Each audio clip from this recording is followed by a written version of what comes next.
ఎంత ఉగ్రరూపమైన కాళికామాత, ప్రశాంతత కలిగిన శివుణ్ణి, ఇద్దరితో పాటు అన్ని సంకటాలను దూరం చేసే విఘ్నేశ్వరుడు మధ్యలో పంచముఖాలతో దర్శించబోతున్నాడండి. సూపర్ సూపర్ అక్క. సో రేపటి నుంచి చూసుకుంటే మన వర్క్స్ బి మనకి స్టార్ట్ అవబోతుంది అక్క ఇలా.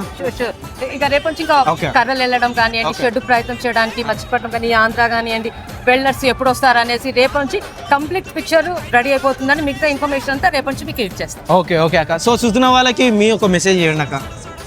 భక్తులందరికీ ఈ సంవత్సరం మాత్రం అందరూ వచ్చి దర్శించుకోదగ్గ భగవంతుడు పంచముఖ సంకటహర మహాగణపతిగా నామకరణం ఉందండి. శివుణ్ణి, కాళికామాతని, మన 5 తలకాయలు ఉన్న భగవంతుని, మీ అందరి కోరికలు నెరవేరాలని భగవంతుని ప్రార్థిస్తున్నాను. అందరూ తప్పకుండా భగవంతుడు హైదరాబాద్ కైలాసాన్ని విజిట్ చేయాలని. థ్యాంక్ యూ అక్క. సో మనకు హైదరాబాద్ గణేశన్ కాడ చిన్నారి మన చిన్న పాప అయితే వచ్చింది. వాళ్ళ పేరెంట్స్ తోనైతే ఎవ్రీ ఇయర్ మనకి ఇక్కడ వచ్చి ఇంకా పార్టిసిపేషన్ ఉంటుందంట. Hi, how are you?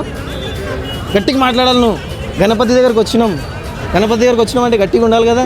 ఎప్పటి నుంచి వస్తున్నావు చెల్లె? 3 years నుంచి వస్తున్నారా మీరు? పెద్ద గణపతి ఇప్పుడు మనకి రేపటి నుంచి స్టార్ట్ అవుతుంది. నీకు హ్యాపీనా? ఇంకా చూద్దామని అయిపోయినాక మొత్తం 10 days 9 days ఇక్కడనే ఉంటారా మీరు? జై శ్రీ గణేశ.